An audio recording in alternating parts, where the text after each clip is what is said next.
환영합니다. 나뭇결 소리입니다. 오늘 하루도 우리는 수많은 사람들의 무리함에 상처받고 뜻대로 되지 않는 상황에 조급해하며 아직 오지 않은 내일의 불안을 오늘로 끌어와 스스로를 괴롭히며 밤잠을 설치곤 합니다. 여기 지금의 우리보다 훨씬 더 거대하고 참혹한 폭풍우 한복판에 서 있었던 한 남자가 있습니다. 2000년 전 대제국 로마를 다스렸던 황제 마르쿠스 아우렐리우스. 그는 매일 밤 수많은 배신과 정치적 음모, 그리고 수만 명의 피가 흘러넘치는 전쟁터의 천막 안에서 홀로 촛불을 켰습니다. 남들에게 보이기 위해서가 아니라 오직 거친 세상으로부터 자기 자신의 영혼을 구원하기 위해 매일 밤 비망록을 써내려왔습니다. 그것이 바로 인류의 위대한 유산, 명상록입니다. 황제는 우리에게 말합니다. 당신을 괴롭히는 것은 외적인 사건들이 아니라 상황을 불행이라 판단하는 당신 마음의 생각일 뿐이라고. 그 판단의 장막을 걷어내는 순간 성남 바다는 즉시 잠잠해질 것이며 당신의 내면에는 그 어떤 불행도 침범할 수 없는 완전한 고요가 찾아올 것이라고 말이죠. 과거의 후회는 지나갔으니 대자연의 순리에 맡겨두고 미래의 불안은 아직 내 것이 아니니 우주의 섭리에 넘겨두세요. 당신이 가진 유일한 재산, 오직 지금 이 순간뿐입니다. 이제 힘겹게 쥐고 있던 세상의 모든 집착과 평판의 끈을 가볍게 내려놓으세요. 전쟁터의 차가운 밤하늘 아래에서 황제가 마주했던 절대적인 평온을 지금 여러분의 머릿속으로 고스란히 가져오겠습니다. 마르쿠스 아우렐리우스가 건네는 위대한 이성의 등불을 켜고 그 어떤 바람에도 흔들리지 않는 당신 내면의 가장 아늑한 은신처로 들어가 보겠습니다. 명상록, 그 장엄한 고독의 기록입니다. 마르쿠스 아우렐리우스의 명상록, 그 위대한 여정을 시작하는 제1권입니다. 황제는 이 장을 함사의 기록이라고 불렀습니다. 거친 전쟁터의 천막 안에서 그는 치열한 철학적 논리를 펴기 전에 먼저 고요히 눈을 감았습니다. 그리고 자신이 오늘날의 황제이자 인간 마르쿠스가 되기까지 삶의 길목마다 자신을 만들어준 은인들과 그들에게서 배운 미덕들을 하나씩 기억해냈습니다. 누군가를 향한 진심 어린 감사는 내면의 상처를 치유하고 단단한 평온을 가져다주는 가장 강력한 힘입니다. 고요히 숨을 고르고 2000년 전 한 황제가 올렸던 독백 속으로 함께 들어가 보겠습니다. 제1장, 뼈대가 된 가족들의 유산.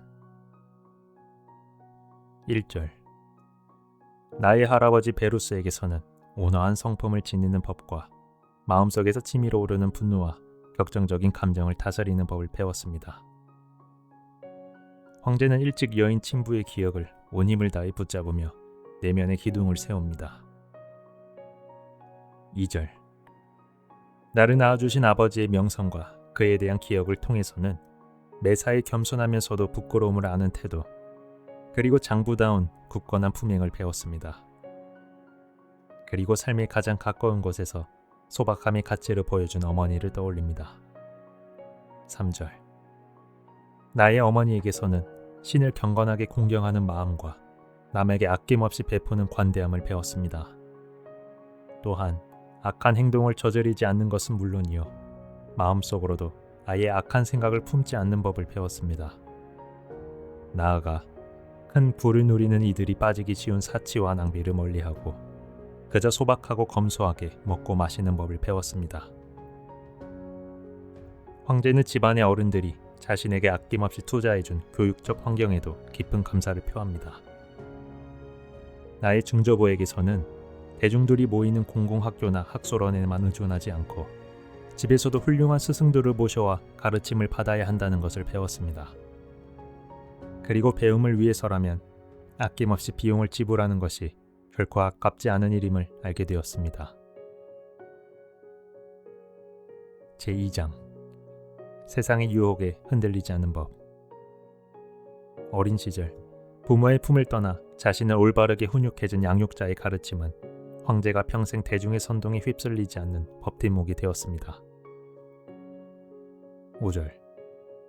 나를 길러준 스승에게서는 원형 경기장의 전차 경주에서 정색팀이나 녹색팀과 같은 특정 파벌에 맹목적으로 열광하지 않는 법을 배웠습니다. 또한 원형 극장의 검투사 시합에서도 어느 한쪽 편을 들어 편파적으로 응원하지 않는 법을 배웠습니다. 스스로 땀 흘려 노동하는 고단함을 견뎌내는 법, 많은 것에 욕심내지 않고 만족하는 법, 내가 할 수 있는 일은 남에게 미루지 않고 스스로 처리하는 법, 그리고 남을 참소하거나 비방하는 말에 쉽게 귀 기울이지 않는 지혜를 배웠습니다. 이어 황제는 자신을 미신의 세계에서 건져내어 이성적인 철학의 세계로 인도해준 스승 디오그네투스를 기억합니다. 6절. 디오그네투스에게서는 허황되고 헛된 일에 마음을 빼앗기지 않는 법을 배웠습니다. 이른바 기적을 행한다는 자들이나 마술사, 사기꾼들이 떠드는 주문의 힘이나 귀신을 쫓아낸다는 식의 허무맹랑한 이야기를 쉽게 믿지 않게 되었습니다. 시합용 매출하기를 기르거나 그런 사소한 오락거리에 미치지 않는 법도 배웠습니다. 또한 타인이 자유롭게 자기 생각을 말할 때 그것을 불쾌하게 여기지 않는 넓은 마음을 배웠고 철학의 길에 내 삶을 바치게 되었습니다. 내가 처음으로 바케우스와 탄다시스, 마르키아누스의 강연을 들을 수 있었던 것도 어린 시절에 대화록을 써보았던 것도 다 그의 덕분입니다. 그리스식 훈련에 따라 철학을 공부하는 이들이 쓰는 소박한 침대와 짐승 가죽을 가까이 하며 절제하는 삶을 좋아하게 된 것도 그가 준 가르침 덕분입니다. 3장. 참된 스승들이 심어준 위대한 영혼. 수많은 철학자 중에서도 특히 루스티쿠스는 황제에게 거칠애를 버리고 내면의 상처를 치유하는 법, 그리고 위대한 현인 에픽테토스를 만나게 해준 은인이었습니다. 7절. 루스티쿠스 덕분에 나는 내 삶을 뒤돌아보고 잘못된 부분을 바로잡고 치유해야 한다는 생각을 처음으로 품게 되었습니다. 또한 궤변을 늘어놓는 보통의 소피스트들처럼 명예욕에 사로잡히지 않게 되었고 철학적 이론을 과시하는 글을 쓰거나 대중을 향한 연설로 미덕을 뽐내며 철학을 공부하라고 다그치는 어리석음을 범하지 않게 되었습니다. 더불어 남에게 과시하기 위해 신체 능력을 드러내는 행동을 삼가게 되었습니다. 수사하기나 시쓰기, 세련되고 화려한 말재래를 쫓는 일을 그만둔 것도 그의 덕입니다. 집안에서 긴 관복을 입고 거드름 피우며 걸어다니지 않게 되었습니다.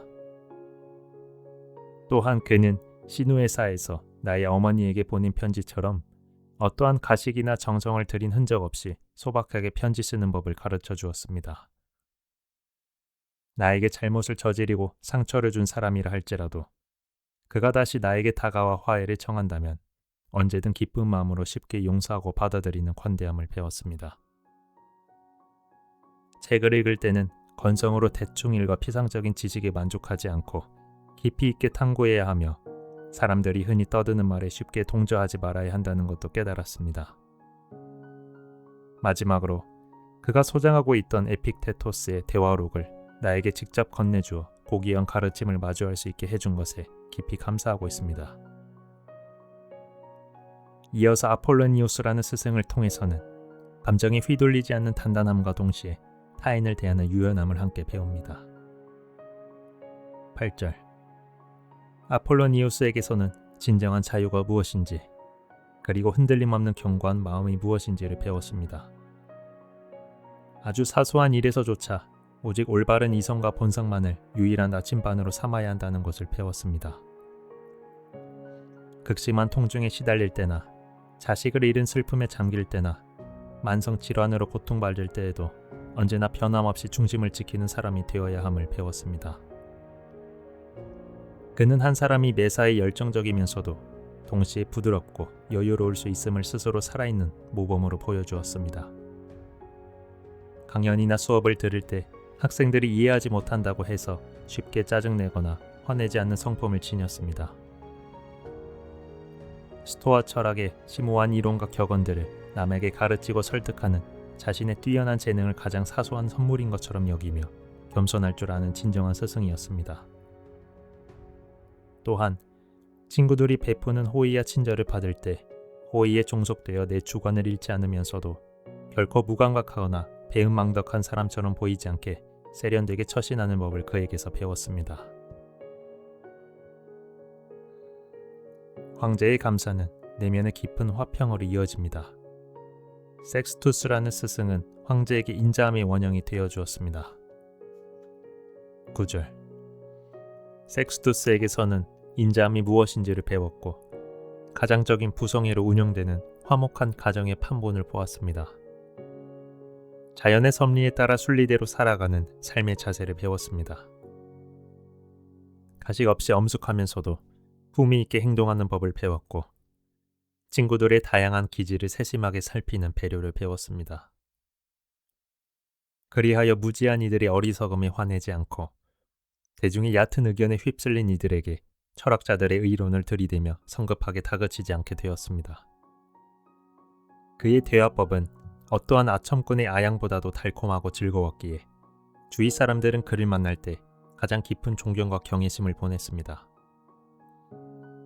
그는 인간의 삶에 꼭 필요한 삶의 원칙과 지침들을 이성적이고 체계적으로 찾아내 정리하는 탁월한 재능이 있었습니다. 분노나 어떠한 격정의 감정도 겉으로 드러내지 않는 평온함을 유지하면서도 그 누구보다 따뜻하고 자비로운 마음을 품을 수 있음을 보여주었습니다. 그는 요란한 소문을 내지 않으면서도 깊은 신뢰를 얻었으며 방대한 지식을 갖추고서도 결코 그것을 뽐내지 않았습니다. 4장. 사람을 대하는 세련된 태도. 황제는 지식을 가졌으나 거만하지 않았던 문법학자 알렉산더에게서 타인의 결점을 우아하게 감싸는 지혜를 배웁니다. 10절. 문법학자 알렉산더에게서는 타인에게 결점을 들추어내지 않는 법을 배웠습니다. 누군가 대화 중에 문법을 틀리거나 사투리를 쓰거나 발음을 잘못하더라도 결코 모욕적으로 질책하지 않는 법을 배웠습니다. 대신 질문에 답을 하거나 그의 의견에 동조하거나 내용을 확인해주는 과정에서 그 잘못된 단어를 언급하지 않고 자연스럽게 올바른 표현을 섞어 말함으로써 상대방이 스스로 부끄럽지 않게 에둘러 교정해주는 세련되고 문명적인 배려를 배웠습니다. 정치적 스승이었던 프론토를 통해서는 권력자가 빠지기 쉬운 비정함을 경계하게 되었습니다. 11절. 프론토에게서는 폭군과 독재자의 권력이 얼마나 많은 질시와 기만, 위선에 둘러싸여 있는지를 뼈저리게 배웠습니다. 또한 세상에서 흔히 말하는 귀족과 명문가 출신의 가문들이 얼마나 자연스러운 인간의 잔정과 사랑이 메마른 채 냉혹해지기 쉬운지를 깨닫게 되었습니다. 또한 핑계를 대며 주변의 의무를 소홀히 하던 자신을 꾸짖어준 또 다른 알렉산더의 교훈도 가슴에 새깁니다. 12절. 플라톤주의자 알렉산더에게서는 편지를 쓰거나 대화를 나눌 때 정말 불가피하고 중대한 성격의 일이 아니라면 결코 지금 바빠서 시간이 없다 라는 말을 입버릇처럼 늘어놓지 말아야 함을 배웠습니다. 긴급한 국무를 핑계 삼아 친구나 이웃, 주변 사람들에게 당연히 다해야 할 인간적인 도리와 의무를 회피하고 미루지 않게 되었습니다. 카툴루스라는 친구에게서는 우정을 지키고 스승과 자식을 진심으로 사랑하는 법을 고스란히 물려받았습니다. 13절. 카툴루스에게서는 친구가 비록 부당하고 억지스러운 불만을 터뜨리지라도 그것을 가볍게 무시하지 말고 정성을 다해 친구의 마음을 돌려 예전의 화목한 관계로 회복해야 함을 배웠습니다. 또한 도미티오스와 아테노도투스의 일화처럼 나를 가르쳐준 스승들에 대해 기회가 있을 때마다 온 마음을 다해 진심으로 찬사를 보내고 감사를 표현하는 법을 배웠습니다.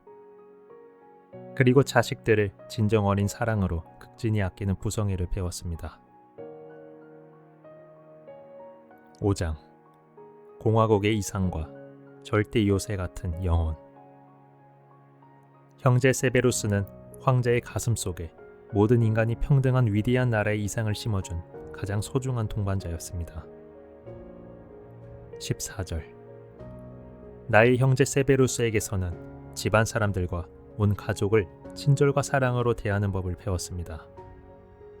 그를 통해 나는 트라세아, 헬비디우스, 카토, 디오, 브루투스 같은 정의로운 위인들의 삶을 알게 되었습니다. 그는 나에게 모든 이에게 공평한 법이 적용되고 정의와 평등이 다스리는 공화국, 피지배자들의 복지와 안녕을 최우선으로 삼는 군주국의 고귀한 이상을 심어주었습니다. 또한 그에게서 어떤 방해와 유혹에도 흔들리지 않고 일관되게 철학을 공부하고 존중하는 자세를 배웠습니다. 남에게 인색하지 않고 가장 넓은 마음으로 아낌없이 베푸는 관대함을 배웠고 언제나 좋은 결과를 소망하는 긍정적인 태도를 배웠습니다. 그리고 친구들이 나를 변함없이 사랑해 줄 것이라는 굳은 믿음을 가졌습니다.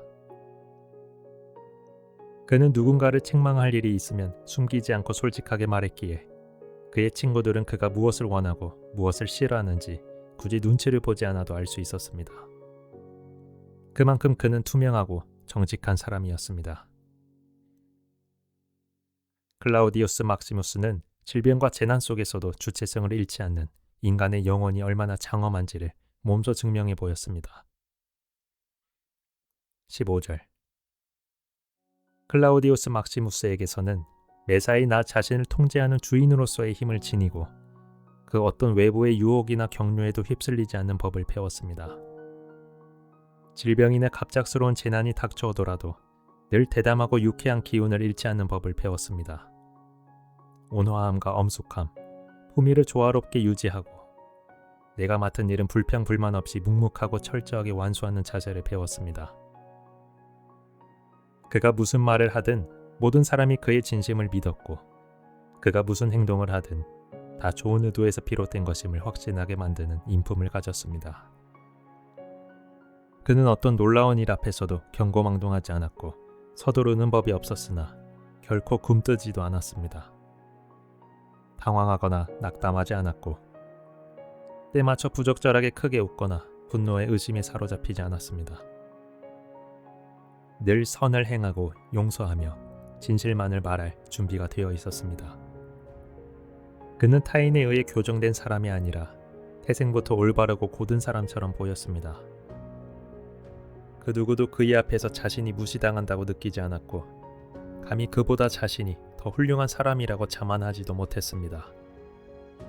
그는 사람들을 참 편안하고 즐겁게 해주는 유머와 다정함도 지니고 있었습니다. 6장 최고의 모범, 나의 양부, 안토니우스 피누스. 이제 황제는 자신의 위대한 전임자이자 양부였던 안토니누스 피우스 황제를 회상합니다. 권력을 가졌으나 아첨을 멀리하고 국무에는 한치의 소홀함도 없었던 성군의 지혜를 가장 긴 호흡으로 찬양합니다. 16절 나의 양부에게서는 깊은 온화함과 철저한 조사와 숙고 끝에 한 번 내린 결정에 대해서는 결코 흔들리지 않는 굳건한 일관성을 배웠습니다. 세상 사람들이 말하는 명예와 권력의 허례허식을 얼마나 대수롭지 않게 여기는지 보았습니다. 근면 성실함과 끈기, 그리고 공공의 이익에 도움이 되는 제안이라면 그 누구의 의견이든 귀 기울여 듣는 열린 자세를 배웠습니다. 편견 없이 모든 이에게 합당한 대우와 보상을 제공했으며 언제 엄격해야 하고 언제 온건하게 베풀어야 하는지를 아는 훌륭한 안목을 지녔습니다. 미소년들을 탐하는 부도덕한 사랑을 멀리하고 절제할 줄 알았습니다. 그는 식사 자리에서 신하들에게 황제의 예법을 강요하지 않았고 행차할 때도 무조건 동행할 것을 요구하지 않았습니다. 국무로 인해 부득이하게 식사를 거르거나 일정이 연기되더라도 늘 평정심을 유지했습니다. 어떤 일을 의논할 때는 서두르지 않고 꼼꼼하게 따져 물었으며 타인의 의견을 인내심 있게 경청했습니다. 표면적인 생각이나 갑작스러운 직관에 대충 만족하고 조사를 성급하게 끝내는 법이 없었습니다. 친구들을 사귀면 한결같이 아꼈고 쉽게 실증을 내거나 반대로 눈이 멀어 맹목적으로 집착하지도 않았습니다. 매사에 자족하는 마음과 활기찬 얼굴을 유지했고 멀리 있는 일들을 미리 내다보고 아주 작은 지출이나 행정적인 일조차 소란 피우지 않고 조용히 단속했습니다. 황제를 향한 아첨과 대중의 환호성을 단호하게 억눌렀습니다. 국가 경영에 꼭 필요한 재정을 철저히 감시하고 비용을 아꼈으며 그로 인해 일부 대중에게 짠돌이라는 비난을 받더라도 의연하게 인내했습니다. 미신에 사로잡혀 신을 섬기지 않았고 대중의 인기를 얻기 위해 영합하거나 대중의 박수갈채를 구걸하지 않았습니다. 모든 면에서 늘 차분하고 침착했으며 품위를 지켰고 새로운 유행을 쫓아 요동치지 않았습니다. 자신의 거대한 운명 덕분에 누릴 수 있었던 수많은 안락함과 편의를 자만심이나 과시 없이 자유롭게 누렸습니다. 그것이 풍족할 때는 기쁘게 향유했고 그것이 없을 때에도 결코 부족함을 느끼며 괴로워하지 않았습니다. 그 누구도 그를 향해 잔재주가 뛰어난 학자라거나 영혼 없는 관료, 화려한 웅변가라고 조롱하지 못했습니다. 대신 모든 이가 그를 성숙하고 건전하며 아첨에 휘둘리지 않고 자신과 제국을 현명하게 다스릴 줄 아는 완벽한 지도자로 우러러 보았습니다. 진정한 철학자들을 진심으로 존경했고 가짜 철학자들을 비난하지는 않되 그들의 가만히설에 속지도 않았습니다. 그의 대화는 참으로 친근하고 사교적이었으나 결코 품위를 잃어 상대방을 질리게 하지 않았습니다. 자신의 몸을 건강하게 돌보았으나 육체에 집착하여 오래 살기를 탐하거나 외모를 가꾸는 사치에 빠지지 않았습니다. 이러한 세심한 절제 덕분에 그는 의사의 처방이나 약물, 외과적인 치료를 받는 일이 거의 없었습니다. 또한 웅변이나 법률 지식, 고대 전통에 특별한 재능이 있는 신하가 있으면 그의 재능을 적극 인정하고 전폭적으로 지지해 주어 각자의 분야에서 재능을 마음껏 펼칠 수 있도록 도왔습니다. 조상들의 오랜 전통과 관습을 충실히 따랐지만 자신이 전통을 정통으로 고수하고 있음을 대중에게 과시하려 들지 않았습니다. 그는 쉽게 자리를 옮기거나 흔들리지 않았고 늘 같은 자리에서 같은 국무를 일관되게 처리하는 것을 좋아했습니다. 극심한 두통을 겪고 난 후에도 언제 그랬냐는 듯 신선하고 활기찬 모습으로 평소의 국무에 복귀하곤 했습니다. 그에게는 비밀이 많지 않았고 간혹 있는 비밀도 오직 국가의 중대한 안녕에 관한 것뿐이었습니다. 대중을 위한 볼거리나 축제, 공공 건축물을 짓고 보조금을 지급할 때도 호황된 영광을 쫓지 않았습니다. 오직 인간에 대한 존중과 그 일의 공정함, 그 자체의 타당성만을 기준으로 삼았을 뿐입니다. 그는 때이른 시간에 목욕탕을 찾지 않았고 건축 사치에 빠지지 않았습니다. 먹는 음식의 화려함이나 의복의 색상, 주변 보좌관들의 외모 따위에 집착하지 않았습니다. 그의 모든 행실에는 야만스러움이나 무리함, 거만함 혹은 탐욕스러운 조급함이 전혀 없었습니다. 결코 땀을 뻘뻘 흘리며 안달복달을 일하지 않았습니다. 대신 모든 국무를 마치 휴가를 즐기듯 여유롭고 차분하게, 그러면서도 질서정연하고 견고하며 조화롭게 처리했습니다. 그에게는 소크라테스에 대한 기록이 그대로 적용될 수 있었습니다. 대부분의 사람은 가지지 못하면 안달하고 가지게 되면 무절제하게 취하는 것들을 그는 없을 때도 의연하게 견디고 있을 때도 담담하게 누릴 줄 알았습니다. 이처럼 어떤 처지에서든 굳건하게 중심을 지키고 진정한 절제와 맑은 정신을 유지하는 것은 오직 정복되지 않는 위대한 영혼을 지닌 인간만이 할 수 있는 일입니다. 그는 친구 맥시묵스가 병상에 누웠을 때도 바로 그러한 영혼의 위대함을 보여주었습니다. 7장 신과 우주의 섭리에 바치는 마지막 감사. 황제는 일권의 대미를 장식하며 인간 스승들을 넘어 이 모든 인연과 환경을 정교하게 엮어준 신들의 보이지 않는 손길과 우주의 섭리에 온 고개를 숙입니다. 자신이 타락하지 않고 이성의 길을 걸을 수 있었던 모든 우연은 사실 신들의 필연적인 은혜였다고 고백합니다. 17절 신들에게서 나는 참으로 과분하고 고귀한 은혜를 받았습니다. 나에게 훌륭한 조부모와 부모님, 좋은 누이와 훌륭한 스승들, 선량한 가신들과 사랑하는 친척들, 그리고 좋은 친구들을 내려주셨기 때문입니다. 나의 급하고 미숙한 성품 탓에 자칫 그들에게 잘못을 저지를 뻔한 순간들이 있었음에도 신들께서는 그런 불경한 상황이 일어나지 않도록 삶의 계기들을 자비롭게 막아주셨습니다. 나의 아버지의 천 밑에서 오랫동안 살아며 영원히 피폐해지지 않게 지켜주셨고 순결한 청춘의 꽃을 보존할 수 있게 해주셨습니다. 제 나이 때보다 너무 일찍 어른 행세를 하려 들지 않고 오히려 때를 기다려 더 성숙해질 수 있도록 시간을 주셨습니다. 내 안의 모든 교만과 허영심을 부수어줄 고귀한 스승이자 아버지 같은 황제 밑에서 자라게 하셨고 궁궐에 살면서도 굳이 수많은 경호원과 화려한 의복, 횃불과 조각상 같은 군주의 권위와 거칠이에 의존하지 않아도 됨을 깨닫게 해주셨습니다.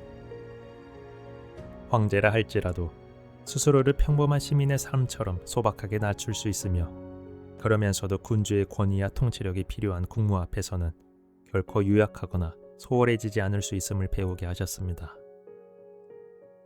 또한 나 자신을 부단히 돌아보게 만드는 훌륭한 형제를 내려주셨고 그의 존경과 사랑으로 제 삶을 기쁨으로 채워주셨습니다. 나의 자식들이 신체적인 기형이나 정서적 장애를 겪지 않고 건강하게 태어나게 해주셨습니다. 만약 내가 수사학이나 시쓰기 같은 문학 공부에 너무 두각을 나타내어 성공 가도로 달렸더라면 그 길이 영영 갇혀버렸을 텐데 다행히 그 방면에 아주 뛰어난 재능을 주지 않으셔서 철학의 길로 올 수 있게 하셨습니다. 나를 길러준 스승들이 젊어서 원하는 관직과 명예를 얻을 수 있도록 제때 어른으로서 힘을 보탤 수 있게 하셨고 나중에 해주겠노라며 헛된 희망으로 그들을 고문하지 않게 하셨습니다. 아폴로니우스, 루스티쿠스, 맥시무스 같은 위대한 현인들을 알게 하셨습니다. 그리하여 자연의 섭리에 따르는 삶이 무엇인지, 그 본질이 얼마나 아름다운 것인지 내면에서 깊이 묵상하고 깨달을 수 있는 수많은 기회를 주셨습니다. 신들이 끊임없는 계시와 영감, 가르침과 속삭임이 있었기에 나는 진작부터 자연에 순응하는 삶을 시작할 수 있었습니다.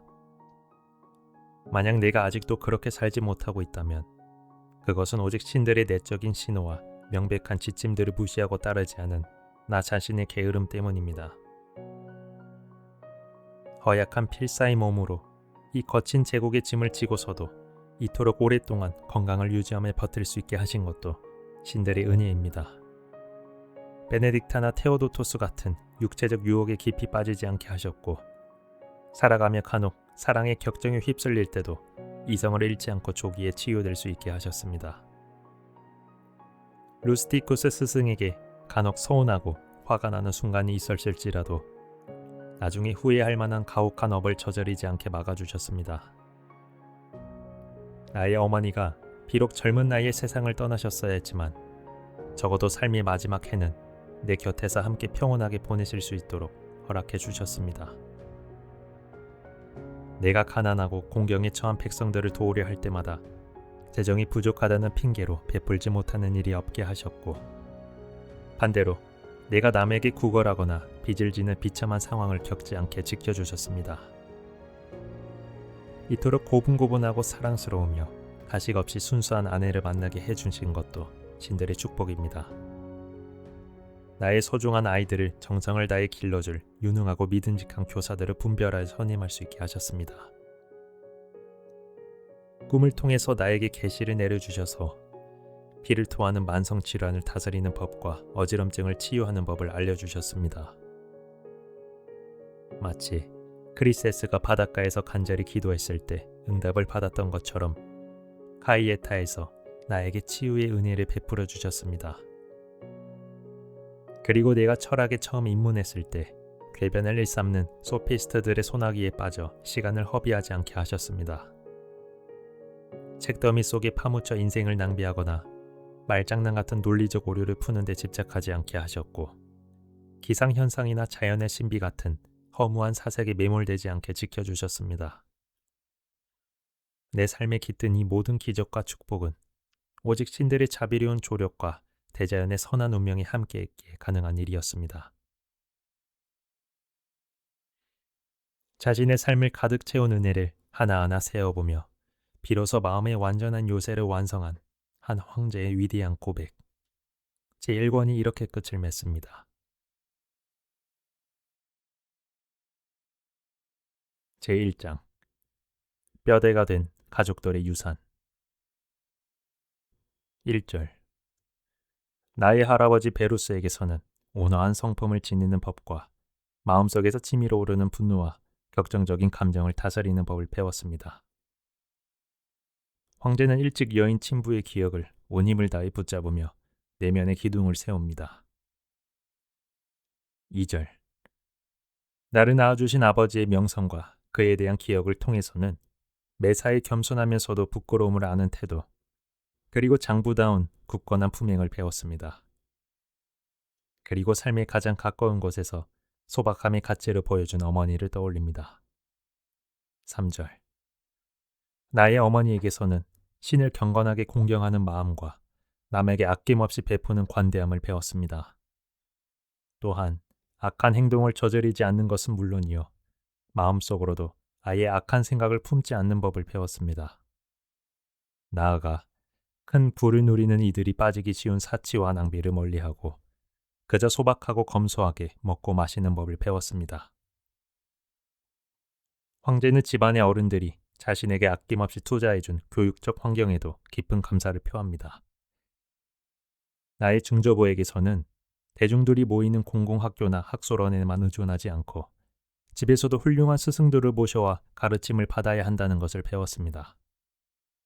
그리고 배움을 위해서라면 아낌없이 비용을 지불하는 것이 결코 아깝지 않은 일임을 알게 되었습니다. 제2장 세상의 유혹에 흔들리지 않는 법. 어린 시절 부모의 품을 떠나 자신을 올바르게 훈육해준 양육자의 가르침은 황제가 평생 대중의 선동에 휩쓸리지 않는 법뒷목이 되었습니다. 5절 나를 길러준 스승에게서는 원형 경기장의 전차 경주에서 정색팀이나 녹색팀과 같은 특정 파벌에 맹목적으로 열광하지 않는 법을 배웠습니다. 또한 원형 극장의 검투사 시합에서도 어느 한쪽 편을 들어 편파적으로 응원하지 않는 법을 배웠습니다. 스스로 땀 흘려 노동하는 고단함을 견뎌내는 법, 많은 것에 욕심내지 않고 만족하는 법, 내가 할 수 있는 일은 남에게 미루지 않고 스스로 처리하는 법, 그리고 남을 참소하거나 비방하는 말에 쉽게 귀 기울이지 않는 지혜를 배웠습니다. 이어 황제는 자신을 미신의 세계에서 건져내어 이성적인 철학의 세계로 인도해준 스승 디오그네투스를 기억합니다. 6절 디오그네투스에게서는 허황되고 헛된 일에 마음을 빼앗기지 않는 법을 배웠습니다. 이른바 기적을 행한다는 자들이나 마술사, 사기꾼들이 떠드는 주문의 힘이나 귀신을 쫓아낸다는 식의 허무맹랑한 이야기를 쉽게 믿지 않게 되었습니다. 시암용 메추라기를 기르거나 그런 사소한 오락거리에 미치지 않는 법도 배웠습니다.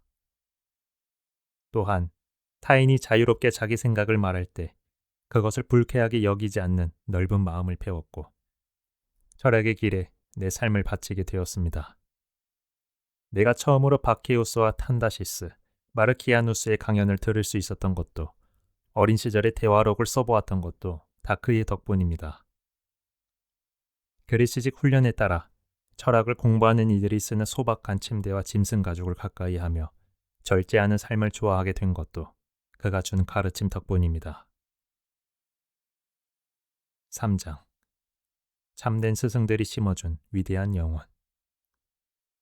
수많은 철학자 중에서도 특히 루스티쿠스는 황제에게 거칠애를 버리고 내면의 상처를 치유하는 법, 그리고 위대한 현인 에픽테토스를 만나게 해준 은인이었습니다. 7절 루스티쿠스 덕분에 나는 내 삶을 뒤돌아보고 잘못된 부분을 바로잡고 치유해야 한다는 생각을 처음으로 품게 되었습니다. 또한 궤변을 늘어놓는 보통의 소피스트들처럼 명예욕에 사로잡히지 않게 되었고 철학적 이론을 과시하는 글을 쓰거나 대중을 향한 연설로 미덕을 뽐내며 철학을 공부하라고 다그치는 어리석음을 범하지 않게 되었습니다. 더불어 남에게 과시하기 위해 신체 능력을 드러내는 행동을 삼가게 되었습니다. 수사하기나 시쓰기, 세련되고 화려한 말지레를 쫓는 일을 그만둔 것도 그의 덕입니다. 집안에서 긴 관복을 입고 거드름 피우며 걸어다니지 않게 되었습니다. 또한 그는 시누에사에서 나의 어머니에게 보낸 편지처럼 어떠한 가식이나 정성을 들인 흔적 없이 소박하게 편지 쓰는 법을 가르쳐 주었습니다. 나에게 잘못을 저지르고 상처를 준 사람이라 할지라도 그가 다시 나에게 다가와 화해를 청한다면 언제든 기쁜 마음으로 쉽게 용서하고 받아들이는 관대함을 배웠습니다. 책을 읽을 때는 건성으로 대충 읽어 피상적인 지식에 만족하지 않고 깊이 있게 탐구해야 하며 사람들이 흔히 떠드는 말에 쉽게 동조하지 말아야 한다는 것도 깨달았습니다. 마지막으로 그가 소장하고 있던 에픽테토스의 대화록을 나에게 직접 건네주어 고귀한 가르침을 마주할 수 있게 해준 것에 깊이 감사하고 있습니다. 이어서 아폴로니우스라는 스승을 통해서는 감정에 휘둘리지 않는 단단함과 동시에 타인을 대하는 유연함을 함께 배웁니다. 8절 아폴로니우스에게서는 진정한 자유가 무엇인지 그리고 흔들림 없는 견고한 마음이 무엇인지를 배웠습니다. 아주 사소한 일에서조차 오직 올바른 이성과 본성만을 유일한 나침반으로 삼아야 한다는 것을 배웠습니다. 극심한 통증에 시달릴 때나 자식을 잃은 슬픔에 잠길 때나 만성 질환으로 고통받을 때에도 언제나 변함없이 중심을 지키는 사람이 되어야 함을 배웠습니다. 그는 한 사람이 매사에 열정적이면서도 동시에 부드럽고 여유로울 수 있음을 스스로 살아있는 모범으로 보여주었습니다. 강연이나 수업을 들을 때 학생들이 이해하지 못한다고 해서 쉽게 짜증내거나 화내지 않는 성품을 지녔습니다. 스토아 철학의 심오한 이론과 격언들을 남에게 가르치고 설득하는 자신의 뛰어난 재능을 가장 사소한 선물인 것처럼 여기며 겸손할 줄 아는 진정한 스승이었습니다. 또한 친구들이 베푸는 호의와 친절을 받을 때 호의에 종속되어 내 주관을 잃지 않으면서도 결코 무감각하거나 배은망덕한 사람처럼 보이지 않게 세련되게 처신하는 법을 그에게서 배웠습니다. 황제의 감사는 내면의 깊은 화평으로 이어집니다. 섹스투스라는 스승은 황제에게 인자함의 원형이 되어 주었습니다. 9절 섹스투스에게서는 인자함이 무엇인지를 배웠고 가장적인 부성애로 운영되는 화목한 가정의 판본을 보았습니다. 자연의 섭리에 따라 순리대로 살아가는 삶의 자세를 배웠습니다. 가식 없이 엄숙하면서도 품위 있게 행동하는 법을 배웠고 친구들의 다양한 기질을 세심하게 살피는 배려를 배웠습니다. 그리하여 무지한 이들의 어리석음에 화내지 않고 대중의 얕은 의견에 휩쓸린 이들에게 철학자들의 의론을 들이대며 성급하게 다그치지 않게 되었습니다. 그의 대화법은 어떠한 아첨꾼의 아양보다도 달콤하고 즐거웠기에 주위 사람들은 그를 만날 때 가장 깊은 존경과 경외심을 보냈습니다. 그는 인간의 삶에 꼭 필요한 삶의 원칙과 지침들을 이성적이고 체계적으로 찾아내 정리하는 탁월한 재능이 있었습니다. 분노나 어떠한 격정의 감정도 겉으로 드러내지 않는 평온함을 유지하면서도 그 누구보다 따뜻하고 자비로운 마음을 품을 수 있음을 보여주었습니다. 그는 요란한 소문을 내지 않으면서도 깊은 신뢰를 얻었으며 방대한 지식을 갖추고서도 결코 그것을 뽐내지 않았습니다.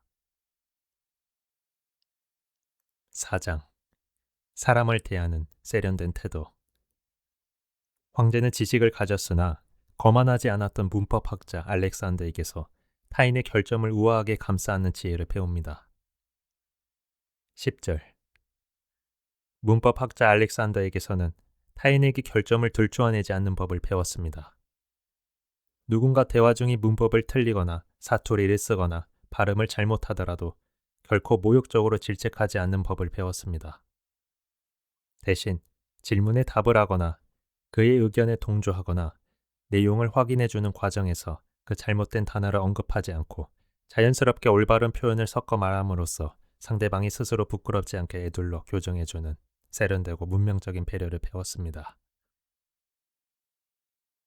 정치적 스승이었던 프론토를 통해서는 권력자가 빠지기 쉬운 비정함을 경계하게 되었습니다. 11절.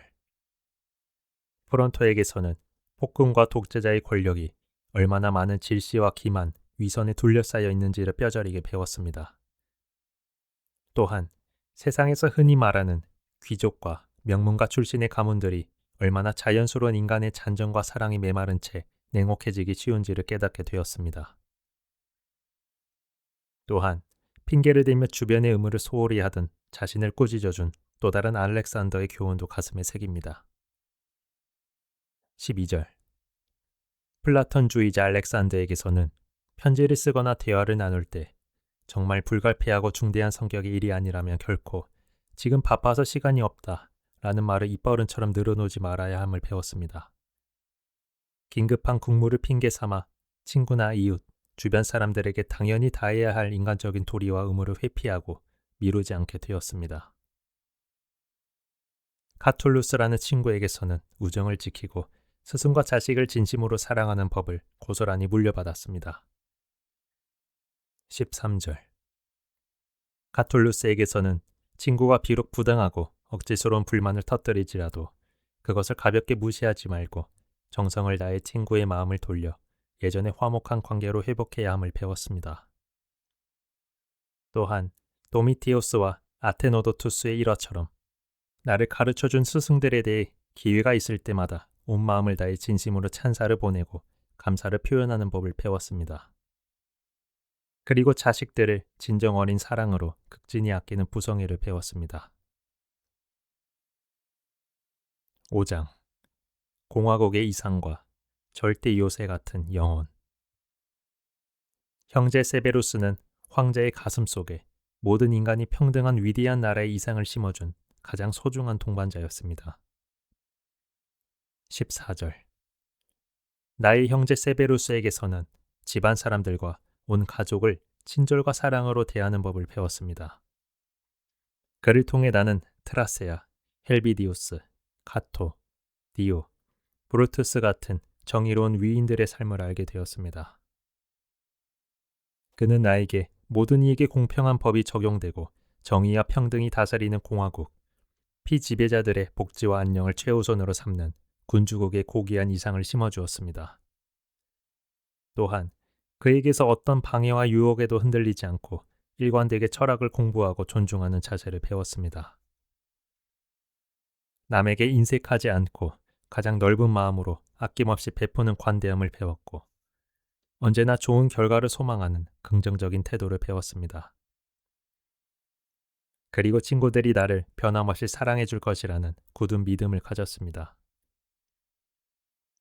그는 누군가를 책망할 일이 있으면 숨기지 않고 솔직하게 말했기에 그의 친구들은 그가 무엇을 원하고 무엇을 싫어하는지 굳이 눈치를 보지 않아도 알 수 있었습니다. 그만큼 그는 투명하고 정직한 사람이었습니다. 클라우디우스 막시무스는 질병과 재난 속에서도 주체성을 잃지 않는 인간의 영혼이 얼마나 장엄한지를 몸소 증명해 보였습니다. 15절. 클라우디우스 막시무스에게서는 매사에 나 자신을 통제하는 주인으로서의 힘을 지니고 그 어떤 외부의 유혹이나 격려에도 휩쓸리지 않는 법을 배웠습니다. 질병이나 갑작스러운 재난이 닥쳐오더라도 늘 대담하고 유쾌한 기운을 잃지 않는 법을 배웠습니다. 온화함과 엄숙함, 품위를 조화롭게 유지하고 내가 맡은 일은 불평불만 없이 묵묵하고 철저하게 완수하는 자세를 배웠습니다. 그가 무슨 말을 하든 모든 사람이 그의 진심을 믿었고 그가 무슨 행동을 하든 다 좋은 의도에서 비롯된 것임을 확신하게 만드는 인품을 가졌습니다. 그는 어떤 놀라운 일 앞에서도 경고망동하지 않았고 서두르는 법이 없었으나 결코 굼뜨지도 않았습니다. 당황하거나 낙담하지 않았고 때맞춰 부적절하게 크게 웃거나 분노에 의심에 사로잡히지 않았습니다. 늘 선을 행하고 용서하며 진실만을 말할 준비가 되어 있었습니다. 그는 타인에 의해 교정된 사람이 아니라 태생부터 올바르고 고든 사람처럼 보였습니다. 그 누구도 그의 앞에서 자신이 무시당한다고 느끼지 않았고 감히 그보다 자신이 더 훌륭한 사람이라고 자만하지도 못했습니다. 그는 사람들을 참 편안하고 즐겁게 해주는 유머와 다정함도 지니고 있었습니다. 6장 최고의 모범 나의 양부 안토니우스 피누스. 이제 황제는 자신의 위대한 전임자이자 양부였던 안토니누스 피우스 황제를 회상합니다. 권력을 가졌으나 아첨을 멀리하고 국무에는 한치의 소홀함도 없었던 성군의 지혜를 가장 긴 호흡으로 찬양합니다. 16절 나의 양부에게서는 깊은 온화함과 철저한 조사와 숙고 끝에 한 번 내린 결정에 대해서는 결코 흔들리지 않는 굳건한 일관성을 배웠습니다. 세상 사람들이 말하는 명예와 권력의 허례허식을 얼마나 대수롭지 않게 여기는지 보았습니다. 근면성실함과 끈기, 그리고 공공의 이익에 도움이 되는 제안이라면 그 누구의 의견이든 귀 기울여 듣는 열린 자세를 배웠습니다.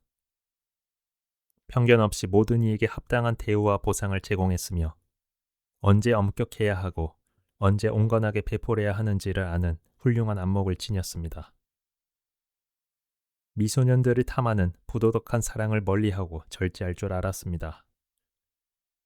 그는 식사 자리에서 신하들에게 황제의 예법을 강요하지 않았고 행차할 때도 무조건 동행할 것을 요구하지 않았습니다.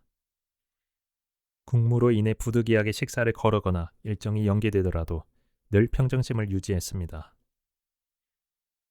어떤 일을 의논할 때는 서두르지 않고 꼼꼼하게 따져 물었으며 타인의 의견을 인내심 있게 경청했습니다. 표면적인 생각이나 갑작스러운 직관에 대충 만족하고 조사를 성급하게 끝내는 법이 없었습니다. 친구들을 사귀면 한결같이 아꼈고 쉽게 실증을 내거나 반대로 눈이 멀어 맹목적으로 집착하지도 않았습니다. 매사에 자족하는 마음과 활기찬 얼굴을 유지했고 멀리 있는 일들을 미리 내다보고 아주 작은 지출이나 행정적인 일조차 소란 피우지 않고 조용히 단속했습니다. 황제를 향한 아첨과 대중의 환호성을 단호하게 억눌렀습니다. 국가 경영에 꼭 필요한 재정을 철저히 감시하고 비용을 아꼈으며 그로 인해 일부 대중에게 짠돌이라는 비난을 받더라도 의연하게 인내했습니다. 미진에 사로잡혀 신을 섬기지 않았고 대중의 인기를 얻기 위해 영합하거나 대중의 박수갈채를 구걸하지 않았습니다. 모든 면에서 늘 차분하고 침착했으며 품위를 지켰고 새로운 유행을 쫓아 요동치지 않았습니다. 자신의 거대한 운명 덕분에 누릴 수 있었던 수많은 안락함과 편의를 자만심이나 과시 없이 자유롭게 누렸습니다. 그것이 풍족할 때는 기쁘게 향유했고 그것이 없을 때에도 결코 부족함을 느끼며 괴로워하지 않았습니다. 그 누구도 그를 향해 잔재주가 뛰어난 학자라거나 영혼 없는 관료, 화려한 웅변가라고 조롱하지 못했습니다. 대신 모든 이가 그를 성숙하고 건전하며 아첨에 휘둘리지 않고 자신과 제국을 현명하게 다스릴 줄 아는 완벽한 지도자로 우러러 보았습니다. 진정한 철학자들을 진심으로 존경했고 가짜 철학자들을 비난하지는 않되 그들의 감언이설에 속지도 않았습니다. 그의 대화는 참으로 친근하고 사교적이었으나 결코 품위를 잃어 상대방을 질리게 하지 않았습니다. 자신의 몸을 건강하게 돌보았으나 육체에 집착하여 오래 살기를 탐하거나 외모를 가꾸는 사치에 빠지지 않았습니다. 이러한 세심한 절제 덕분에 그는 의사의 처방이나 약물, 외과적인 치료를 받는 일이 거의 없었습니다. 또한 웅변이나 법률 지식, 고대 전통에 특별한 재능이 있는 신하가 있으면 그의 재능을 적극 인정하고 전폭적으로 지지해 주어 각자의 분야에서 재능을 마음껏 펼칠 수 있도록 도왔습니다. 조상들의 오랜 전통과 관습을 충실히 따랐지만 자신이 전통을 정통으로 고수하고 있음을 대중에게 과시하려 들지 않았습니다. 그는 쉽게 자리를 옮기거나 흔들리지 않았고 늘 같은 자리에서 같은 국무를 일관되게 처리하는 것을 좋아했습니다. 극심한 두통을 겪고 난 후에도 언제 그랬냐는 듯 신선하고 활기찬 모습으로 평소의 국무에 복귀하곤 했습니다. 그에게는 비밀이 많지 않았고 간혹 있는 비밀도 오직 국가의 중대한 안녕에 관한 것뿐이었습니다. 대중을 위한 볼거리나 축제, 공공 건축물을 짓고 보조금을 지급할 때도 허황된 영광을 쫓지 않았습니다. 오직 인간에 대한 존중과 그 일의 공정함, 그 자체의 타당성만을 기준으로 삼았을 뿐입니다. 그는 때이른 시간에 목욕탕을 찾지 않았고 건축 사치에 빠지지 않았습니다. 먹는 음식의 화려함이나 의복의 색상, 주변 보좌관들의 외모 따위에 집착하지 않았습니다. 그의 모든 행실에는 야만스러움이나 무리함, 거만함 혹은 탐욕스러운 조급함이 전혀 없었습니다. 결코 땀을 뻘뻘 흘리며 안달복달을 일하지 않았습니다. 대신 모든 국무를 마치 휴가를 즐기듯 여유롭고 차분하게, 그러면서도 질서정연하고 견고하며 조화롭게 처리했습니다. 그에게는 소크라테스에 대한 기록이 그대로 적용될 수 있었습니다. 대부분의 사람은 가지지 못하면 안달하고 가지게 되면 무절제하게 취하는 것들을 그는 없을 때도 의연하게 견디고 있을 때도 담담하게 누릴 줄 알았습니다. 이처럼 어떤 처지에서든 굳건하게 중심을 지키고 진정한 절제와 맑은 정신을 유지하는 것은 오직 정복되지 않는 위대한 영혼을 지닌 인간만이 할 수 있는 일입니다. 그는 친구 맥시묵스가 병상에 누웠을 때도 바로 그러한 영혼의 위대함을 보여주었습니다. 7장 신과 우주의 섭리에 바치는 마지막 감사. 황제는 일권의 대미를 장식하며 인간 스승들을 넘어 이 모든 인연과 환경을 정교하게 엮어준 신들의 보이지 않는 손길과 우주의 섭리에 온 고개를 숙입니다. 자신이 타락하지 않고 이성의 길을 걸을 수 있었던 모든 우연은 사실 신들의 필연적인 은혜였다고 고백합니다. 17절 신들에게서 나는 참으로 과분하고 고귀한 은혜를 받았습니다. 나에게 훌륭한 조부모와 부모님, 좋은 누이와 훌륭한 스승들, 선량한 가신들과 사랑하는 친척들, 그리고 좋은 친구들을 내려주셨기 때문입니다. 나의 급하고 미숙한 성품 탓에 자칫 그들에게 잘못을 저지를 뻔한 순간들이 있었음에도 신들께서는 그런 불경한 상황이 일어나지 않도록 삶의 계기들을 자비롭게 막아주셨습니다. 나의 아버지의 천 밑에서 오랫동안 살아며 영원히 피폐해지지 않게 지켜주셨고 순결한 청춘의 꽃을 보존할 수 있게 해주셨습니다. 제 나이 때보다 너무 일찍 어른 행세를 하려 들지 않고 오히려 때를 기다려 더 성숙해질 수 있도록 시간을 주셨습니다. 내 안의 모든 교만과 허영심을 부수어줄 고귀한 스승이자 아버지 같은 황제 밑에서 자라게 하셨고 궁궐에 살면서도 굳이 수많은 경호원과 화려한 의복, 횃불과 조각상 같은 군주의 권위와 거칠에 의존하지 않아도 됨을 깨닫게 해주셨습니다. 황제라 할지라도 스스로를 평범한 시민의 삶처럼 소박하게 낮출 수 있으며 그러면서도 군주의 권위와 통치력이 필요한 국무 앞에서는 결코 유약하거나 소홀해지지 않을 수 있음을 배우게 하셨습니다. 또한 나 자신을 부단히 돌아보게 만드는 훌륭한 형제를 내려주셨고 그의 존경과 사랑으로 제 삶을 기쁨으로 채워주셨습니다. 나의 자식들이 신체적인 기형이나 정서적 장애를 겪지 않고 건강하게 태어나게 해주셨습니다. 만약 내가 수사학이나 시쓰기 같은 문학 공부에 너무 두각을 나타내어 성공 가도로 달렸더라면 그 길이 영영 갇혀버렸을 텐데 다행히 그 방면에 아주 뛰어난 재능을 주지 않으셔서 철학의 길로 올 수 있게 하셨습니다. 나를 길러준 스승들이 젊어서 원하는 관직과 명예를 얻을 수 있도록 제때 어른으로서 힘을 보탤 수 있게 하셨고 나중에 해주겠노라며 헛된 희망으로 그들을 고문하지 않게 하셨습니다. 아폴로니우스, 루스티쿠스, 맥시무스 같은 위대한 현인들을 알게 하셨습니다. 그리하여 자연의 섭리에 따르는 삶이 무엇인지, 그 본질이 얼마나 아름다운 것인지 내면에서 깊이 묵상하고 깨달을 수 있는 수많은 기회를 주셨습니다. 신들이 끊임없는 계시와 영감, 가르침과 속삭임이 있었기에 나는 진작부터 자연에 순응하는 삶을 시작할 수 있었습니다.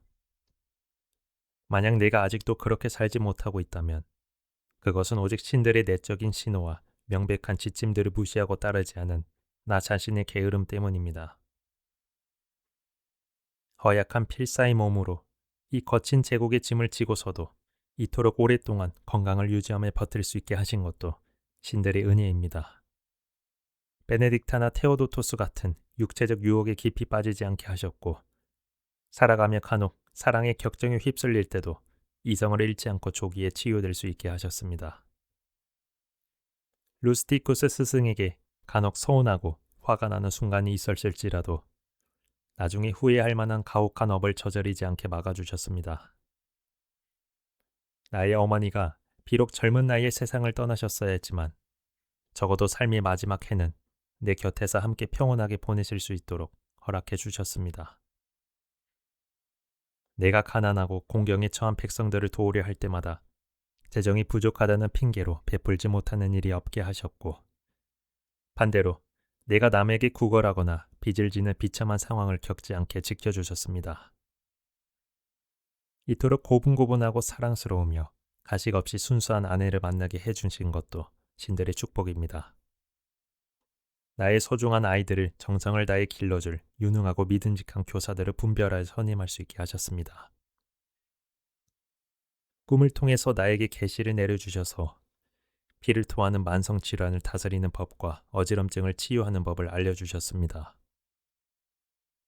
마치 크리세스가 바닷가에서 간절히 기도했을 때 응답을 받았던 것처럼 카이에타에서 나에게 치유의 은혜를 베풀어 주셨습니다.